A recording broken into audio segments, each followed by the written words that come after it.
আন্তর্জাতিক ক্রিকেটে বাংলাদেশ ভারত ম্যাচ দিয়ে মধ্যপ্রদেশের সীমান্ত মতবরাও সিন্ধিয়া স্টেডিয়াম যাত্রা শুরুর অপেক্ষায় থাকলেও চলতি বছর জুনে ঘরোয়া ক্রিকেট দিয়ে ইতিমধ্যে অভিষেক হয়েছে এই মাঠে ঘরোয়া লিগে এখনও পর্যন্ত হওয়া 12টি ম্যাচে রান গড় 161।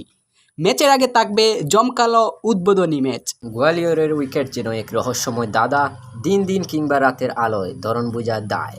আন্তর্জাতিক অভিষেক ম্যাচ বললেই আলোচনায় কেমন হবে এই 22 গজ। এ মাঠে মোট 16টি উইকেট থাকলেও ম্যাচের জন্য প্রস্তুত মাত্র 9টি, যার 5টি কালো আর 4টি লাল মাটির। তার মধ্যে 5 নম্বর উইকেটের সাক্ষী হবে ইতিহাসধারীদের। বাংলাদেশ ভারত প্রথম টি-20 দিয়ে অভিষেকের অপেক্ষায় থাকা এই মাঠের অবশ্য খেলা হয়েছে ঘরোয়া ক্রিকেটে।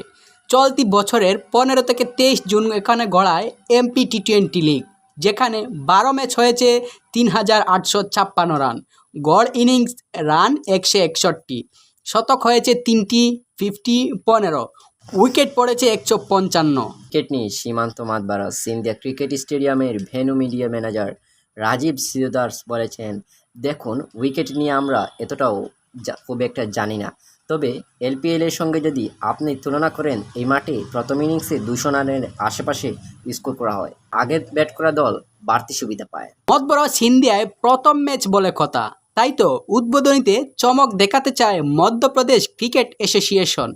ম্যাচ শুরুর আগে থাকবে আতশবাজি আর লেজার শো, তুলে ধরা হবে স্থানীয় ঐতিহ্য। মধ্যপ্রদেশ ঐতিহাসিকভাবেই বিখ্যাত, তাই তো উদ্বোধনী বিষয়ে সে বিষয়ে উঠে আসবে।